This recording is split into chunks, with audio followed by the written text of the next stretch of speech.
Yeah. Decent fish. I think this is a quality fish. Yeah, I believe. They've been quality right here. Yeah, they've been real quality. Yeah. Nice chunk. It's a little chunky. Pound and a half, Yeah. pound two, maybe 2 pounds.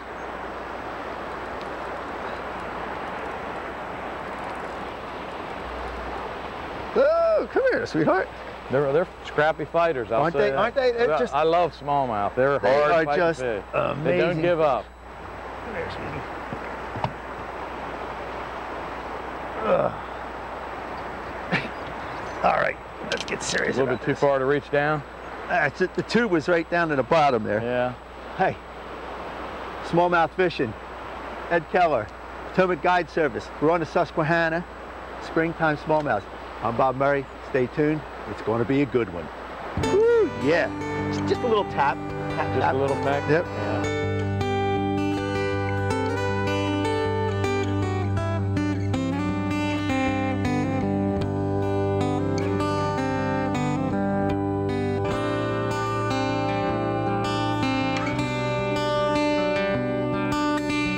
Delaware Valley Outdoors, your best source for fishing information on TV, radio, and the internet.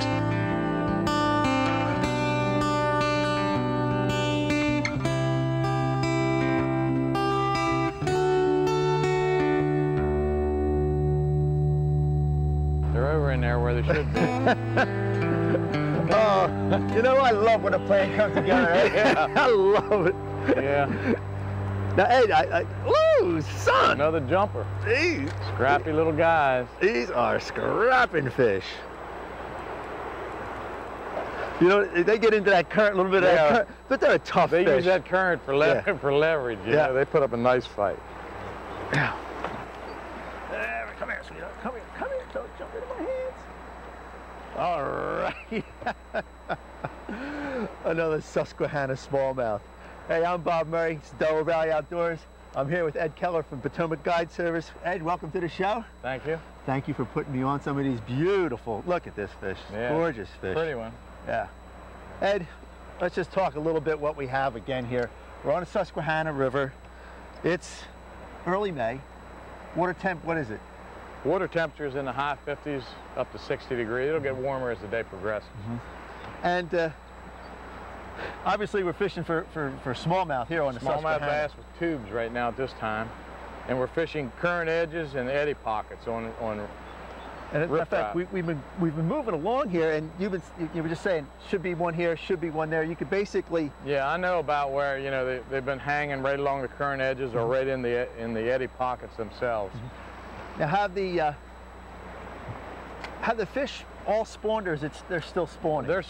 We've been getting some fat females. Yesterday we had some that have not spawned. Some have spawned. So it's right in the middle. We just had a full moon. And so they're coming in and out, Some of them spawned very early. Some of them spawned probably 10 days ago when we had that warm spell. Ooh, not sure about that. And so we had some on beds early on.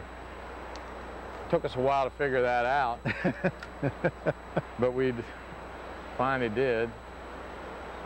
Well, each year it actually changes, Each year varies from year to year, yeah.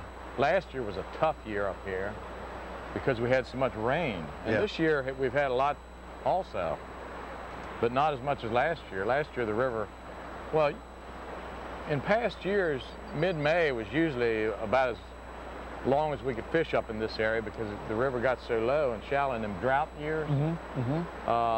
We couldn't even get around with boats up in here. Jet boats.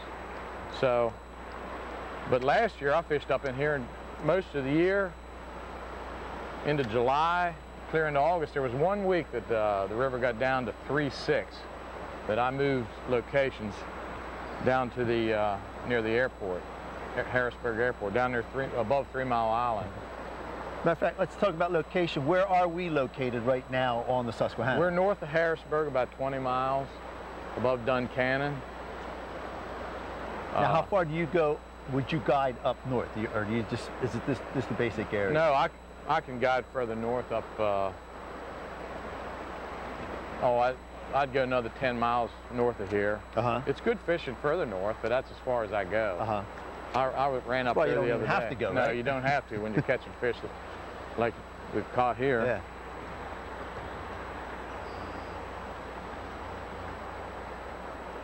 There you go. You're in the honey hole.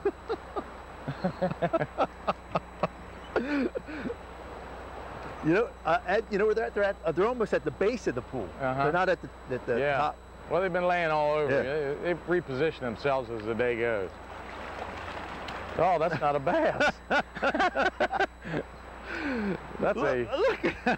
That's a fall fish. Yeah. Now he's in here eating the bass eggs too, is what he's doing. That's like a sucker or something Sort of like that. a sucker Yep. family. Yeah. Chub family. Yeah, chubs.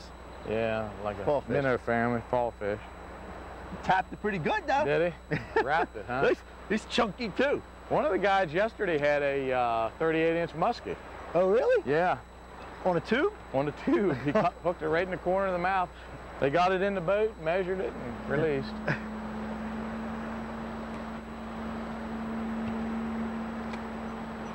Took some pictures. Do you have a lot of muskie up in here?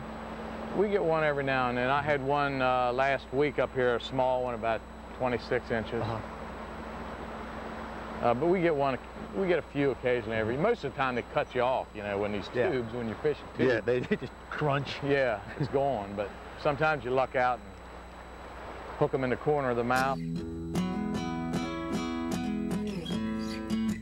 We'll be right back with more fishing on the Susquehanna right after this.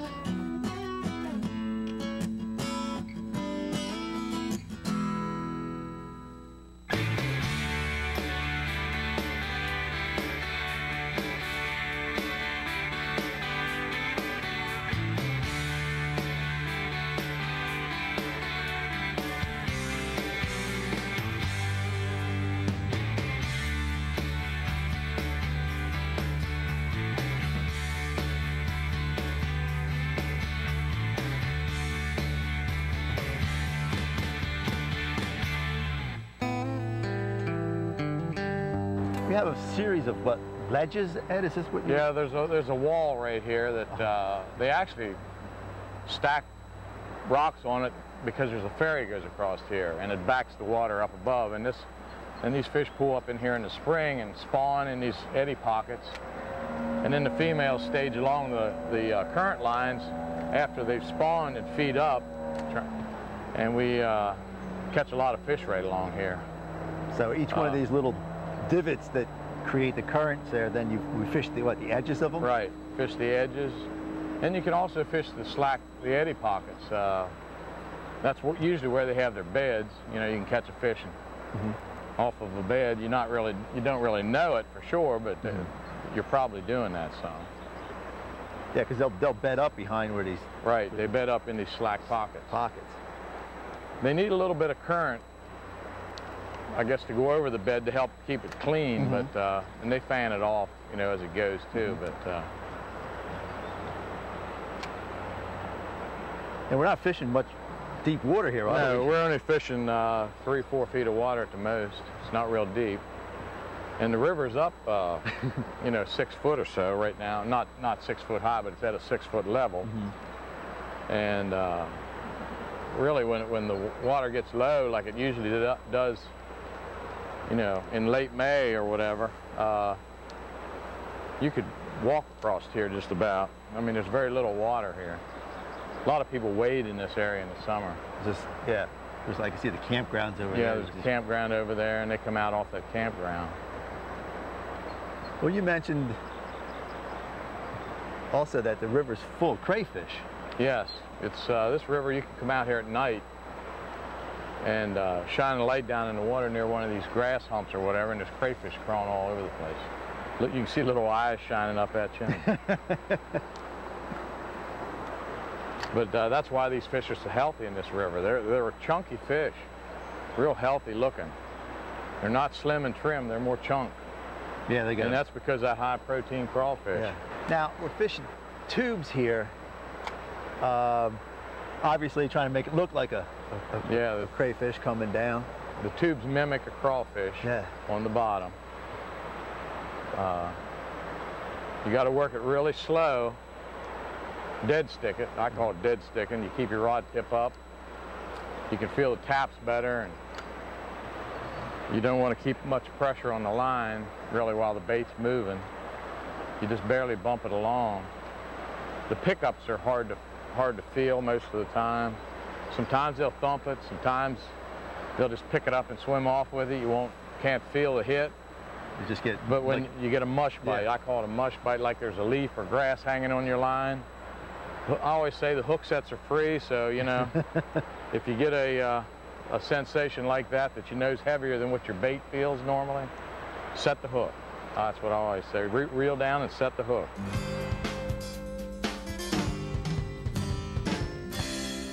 Now we have the ledges that we fish and the eddies and the pockets that we have there. And, these weeds or grass, what would you call this, like an island or something, or what? Yeah, these little submerged islands. Eventually when the river gets down, they'll be pretty much up out of the water. Mm-hmm. But this time of year, when these fish are in the spawning mode, they'll spawn around this brush. And the fry will hatch before the river gets down. I guess they know that. But you can throw around these little grassy spots right below them. And the grass actually acts as a current break too, so you have fish. They create a current break for the fish underwater. And now, would you fish in front of them or behind them? Mostly below them, on the downstream side of them, where there's a current break. But you know, you can throw a bait if you throw some kind of a weedless rig that you can drag maybe through around the edges of it. They'll come out of them. There's fish in these bushes that you can't get to, but they'll chase. You know, you throw near there with like a Cinco or Texas rig or anything like that, you can. They'll come out after. And hit it. Yeah, they'll chase it. Even a spinner bait or something like that, run along the edge. Right. Spinner bait. That's another thing that would be a good idea. But you better pull them out quick when you hook them, because they'll take you in under there if you're not careful. I just had something bump me there a little bit. It didn't take it.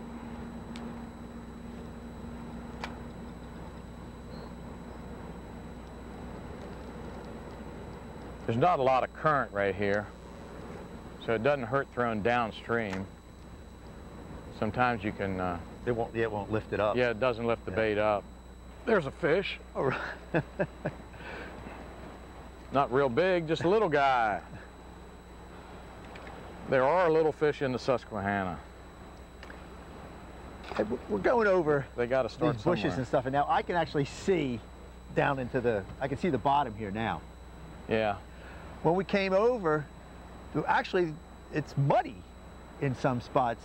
Explain the difference. Yeah, we have two branches of the Susquehanna. We have the West Branch, which comes out of western Pennsylvania, northwest Pennsylvania. And then we have the main stem that comes down out of New York. The headwaters is at Cooperstown, New York. And the West Branch coming out of the mountains clears up really quick, a lot quicker than the main stem does. And it'll get gin clear over here later, like maybe in another week or two, depending on how much rain we get. And sometimes I'll key on that. When the river gets really clear, I'll have a tough time catching fish on this side of the river, the west side of the river. So I'll move to the other side where the main stem brings down dirtier water and catch.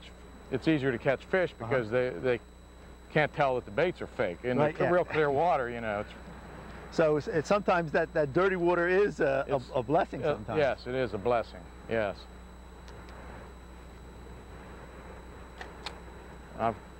I've had days where, you fish the clear side, start out, maybe fish an hour or two, struggle and catch a couple fish, relocate to the other side of the river, and start catching fish regularly, and have a good day, then end up with a good day because it's dirtier water. I know a couple days ago, the river started getting, it was pretty murky on this side of the river, and we had some big fish, and I think it was because the big fish couldn't tell. There we go. You got a nice one there? Ah. The big fish couldn't tell that the baits were fake, and they were That's a nice scrappy little guy. A jumper there. Pulling some drag out.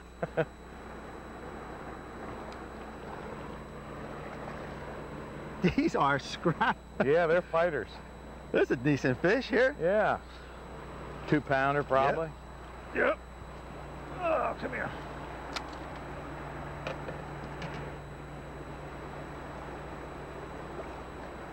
Open wide. There you go. It's a nice fish, Ed. Yeah, they're pretty. Very chunky. See how fish. how much shoulders they got? Yeah. That's from eating those crayfish that are in this river. Beautiful. They're nice, healthy. A healthy fish.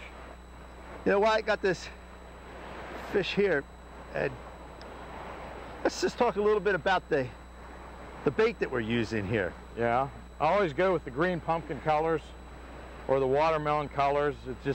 It mimics the color of the crayfish in here. And it's got a, like that a particular one there it's laminated underneath. Mm-hmm. And that mimics the crayfish in here tremendously. Yeah, it's a great bait.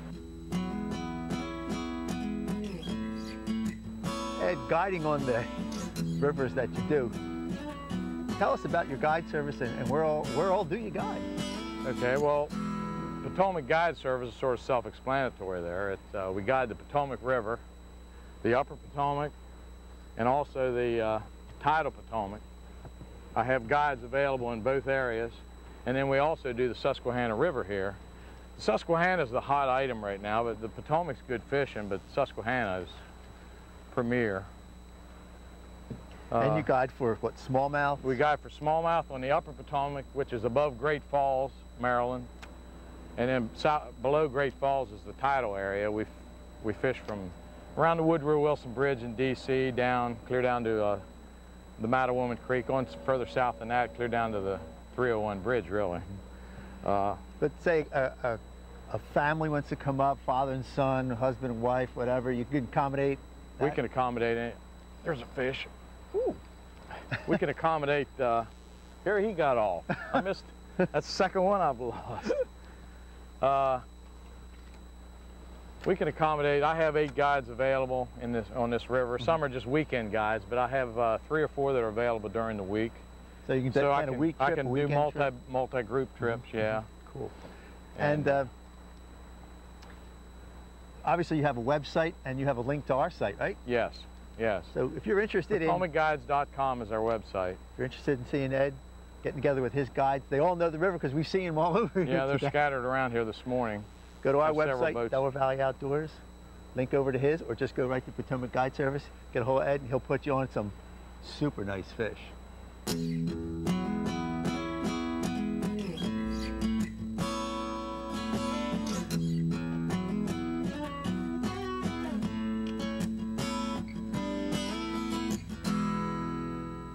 Bob, it slowed up a little bit on these tubes. Maybe we should switch to a Senko or a fluke, super fluke, and maybe around these bushes and in these pockets they might pick up on them a little bit. Maybe they're tired of the tubes.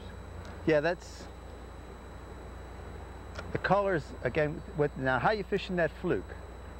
Just sort of twitching it and letting it fall for a few seconds, and then pick it up. You know, just twitch it just slightly, and you'll just feel any kind of little resistance. Hesitation, you better set the hook because they probably swam up to it and mouthed it. Now, same way with the Senko, pretty much. Just let it fall to the bottom. And now I got mine Texas rigged in, but you could wacky. Yeah, you can wacky rig the Senko, yeah. But around this brush, I'd recommend the Texas rig right there. The open pockets you could wacky worm it. Now, would you fish these in that faster water, or are you still basically? You can fish them. You can fish them like on the edges of the fast water and let the current sort of just wash them along, and they'll come up and grab it. But it would wash them through pretty quick.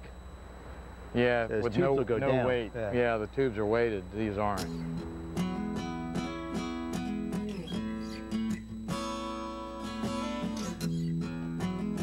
For more information on fishing the Susquehanna River, go to DelawareValleyOutdoors.com.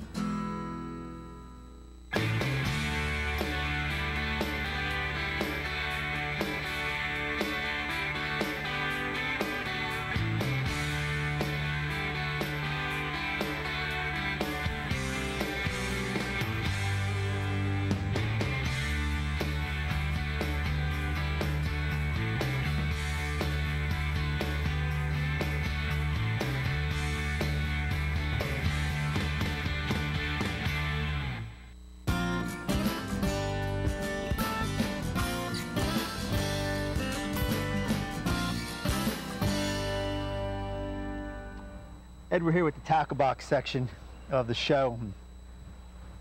You know, we basically have some baits that you got to go through, you got to have up here on the Susquehanna. First one, spinnerbait. Color-wise, what do you suggest? White and gold, white with gold. That happens to be nickel blades, but I like gold blades with a white skirt. Sometimes if the water's murky, I'll go with the chartreuse blades and the chartreuse skirt with some kind of little rubber trailer on it. And these really work good around all those islands and all that brush. The grass humps and stuff. The grass. Now the grass wasn't up yet here. No, not today. Boy, when the grass is up, this is the bait. A great bait. And you get quality fish, more quality fish. Right, we talked about that. You probably catch a lot more numbers on the plastics, but when you catch a fish on a spinnerbait, you're going to catch a bigger fish. All right, another bait you got to have, shallow diving. Shallow running crankbait. Crankbait, and that's, what is this one? That's a Cordell. That's about a 3-foot runner. It runs about 3 foot deep. Color-wise? I like the crawfish colors with orange belly, anything like that. And then, again, fishing the same way? Well, you can fish it in the open pockets, like below the grass.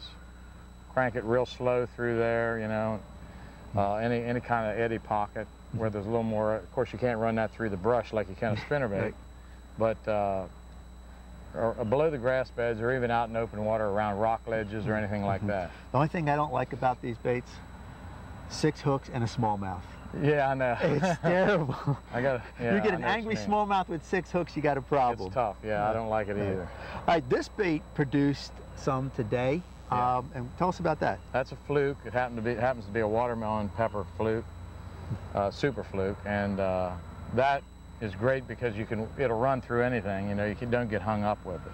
And Texas rig it? Yeah, just Texas rig worm. I don't use any weight on it or nothing, just weedless, you know. And then throw it out and let it dead fall and barely bump it along slowly through the pockets, any kind of brush or grass, anything like that, and they'll come up and swirl on it. Or sometimes when you let it dead fall, you'll just feel a little bit of weight on the end of it. You better set the hook. Yeah.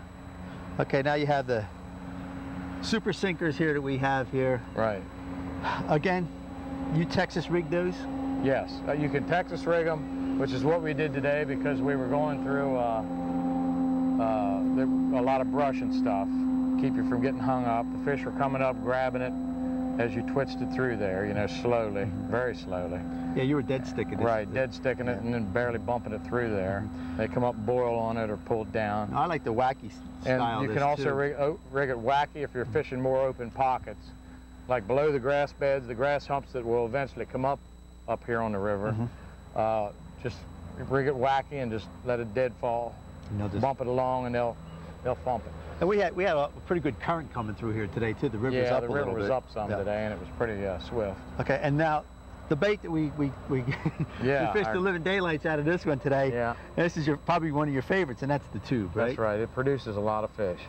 Yeah. They color now you like? I like the green pumpkins and the watermelons. Any variations of green pumpkin and watermelon. Now this one here is a nice color. It's got a purple with it, and it's laminated. It has a purple flake back on it. That mimics the crawfish up here have a real dark back on them, almost coal black. I mean, it's real dark.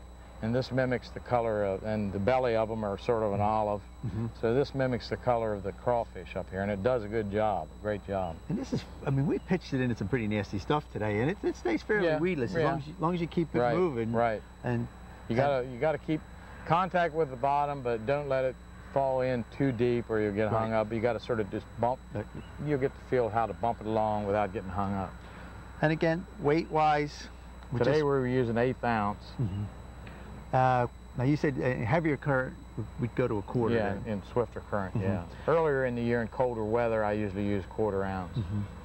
Because it just drops and it just stays down. Yeah, it stays on the bottom. They're more sluggish and lethargic then, and they'll swim up to it and pick it up, whereas the 1/8 ounce might slide along more because of the current or whatever, the wind. Now this isn't that hard to hook, really. You just flip it over and you have just like a single wire weed guard on yours. Right. I like the actual bait keeper ones that have the double wire in them. That's the ones I've been using. What you do is you just slip it in like this, slide it up, and punch the weed guard out and push the lead head up to the front of the weed guard of the tube, And you it's got it done. rigged. There you go. You got it in there. Another important piece of tackle My boat. is the boat. Yeah. Okay, we couldn't have got to any of those spots today without your jet boat. Tell us a Right. little bit about the boat itself. This boat is made by Odyssey. It's called a River Rave 175. It has a 60-inch bottom. It's 17.5 feet long. I have a 9065 jet on it with stick steering. The boat is very stable, roomy, ideal for shallow running rivers. One of the things that I noticed, the boat really ran just fantastic through there. And we were going through some pretty rough water, and this really knocks it down. A lot of times Yeah. you get into a jet boat, you really start to Get banged, get banged around. This boat takes the roughness very well. I Yeah. like that a lot. And I'm always in favor of a stick steer when you have a jet boat, and yours is placed where I think is the ideal spot up front, where you can see the rocks and everything else and just maneuver wherever you want. I really enjoy that. And let's not forget the importance of a good trolling motor, right? Right. Up here you need, the current is so swift up here, you need a heavy thrust trolling motor. That one particular there is 71-pound thrust. Motor Guide has an 82, and some of the guides like the 109-pound thrust trolling motors up here in this current. Because you're on the trolling motor a lot. Yeah, you lay throughout on the day. you lay on the trolling motor a lot in this current. You need something to buck the current. The other thing I like about this is, what's this covering? It's got carpet. Yeah, it's got a vinyl covering carpet.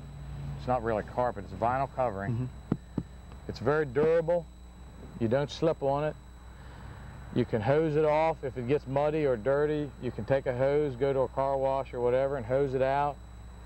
In an hour it'll be dry, whereas carpet is soggy and wet for 5 days, you know. Yeah, and especially this is great. we got gravel and stuff like that. It just brushes right off. You can vacuum this up and. Oh, sure, it'll vacuum in a minute. Yeah. And it's a really quiet boat. Well, look, I think we've got the boat, we got the lures. I think we're going to go back out and catch some more fish. Yeah, we will. And that's the tackle box.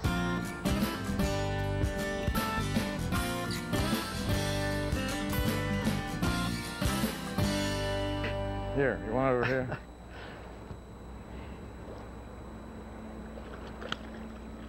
Oh. You said there was one over there. Yeah. You said there was one there. All right, come Yeah.